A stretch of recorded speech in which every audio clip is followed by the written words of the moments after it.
Nous sommes avec le grand des Boualem Sansal, présent à la fête du livre de Toulon. Bienvenue mon ami à la fête du Toulon. Petit mot de sensation, comment tu sens Toulon aujourd'hui? Bonjour, c'est le deuxième jour du salon, j'espère que ça va bien se passer. Voilà, Hier c'était le début du salon, c'était formidable, il y avait beaucoup de monde, il y avait beaucoup de débats, d'échanges. Alors aujourd'hui je ne sais pas trop parce qu'il y a ce mouvement des gilets verts qui bloque les routes, donc les gens de la région ne pourront peut-être pas arriver jusqu'à nous. C'est dommage, on est un peu frustrés, mais bon, ça va peut-être, en tout cas il reste demain dimanche et ce sera donc, nous aurons certainement une journée très chargée dimanche. Bon, donc voilà, on est venu avec nos livres. Le train d'Erlingen qu'on va montrer aux téléspectateurs, voilà. Un ouvrage magnifique, voilà, ça c'est très très important. Raconte-nous quelques mots de ce magnifique ouvrage qui raconte l'espace du temps, l'espace... Raconte-nous. Voilà. Bon, le train d'Erlingen, comme son nom l'indique, il y a un train. Il y a un train dans une ville, Erlingen, on ne sait pas où elle se trouve, en Allemagne, mais on ne sait pas si elle existe ou pas, dans laquelle la population de cette ville, une ville très riche et très prospère, se sent cernée par un ennemi, mais qu'on ne connaît pas. C'est un peu comme dans le désert des Tartares, Dino Buzzati, il y a un ennemi. Bon, mais qui est-ce? On se pose des questions sur cet ennemi, sur ce qu'il veut, qui il est, pourquoi. Bon, et puis évidemment, il n'y a pas de réponse, on imagine n'importe quoi. Et donc la population se divise.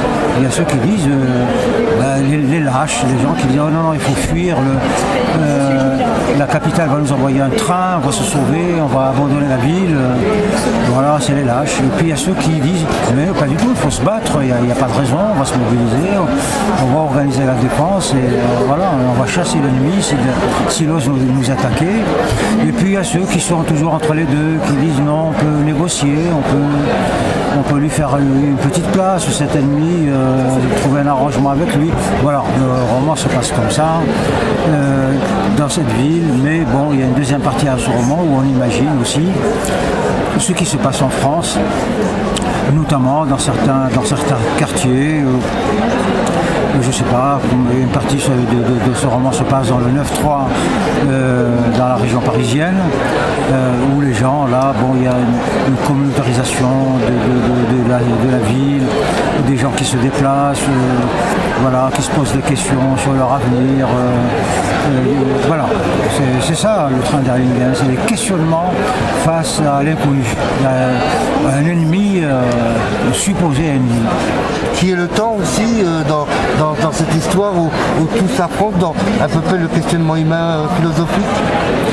Oui, ça aborde plein de questions philosophiques, parce que cet ennemi, dans la mesure où on n'arrive pas à le définir, on imagine n'importe quoi. Hein, donc c'est l'ennemi intérieur, c'est l'ennemi extérieur, c'est les capitalistes, c'est les faussaires, c'est le grand banditisme.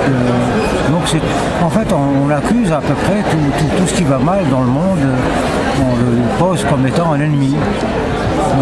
Voilà, donc c'est un ouvrage à découvrir parce que chez un éditeur magnifique, Gallimard. Un petit mot pour Gallimard. Oui, moi je suis dans l'écurie Gallimard depuis toujours. Tous mes romans sont publiés chez Gallimard. Bon, j'ai une grande maison, donc c'est formidable. Dans une grande maison qui s'occupe bien de ses auteurs, c'est parfait. En plus, tu as été primé en 2015 Grand Prix du roman de l'Académie française. Tu es chez Folio. Un petit peu, c'est tes ouvrages qui te suivent tout au fil du temps dans ta lignée littéraire.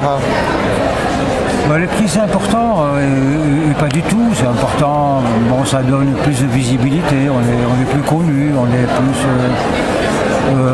mais enfin, un prix, quand on le reçoit, c'est très bien, mais avec le temps on l'oublie. Hein. Voilà, c'est une reconnaissance du public, des lecteurs, des lectrices, pour ton ouvrage, pour ton travail, le partage. Ce qui est important, c'est ça, c'est pas le prix, c'est qu'on soit reconnu par le public, on est son public, des gens qui vous lisent, qui vous suivent de roman en roman, et c'est ça qui est important. Écoute, on te remercie Merci infiniment. Merci. On te souhaite, Boualem, une merveilleuse et fantastique fête du livre, édition 2018. Merci. À bientôt sur Toulon.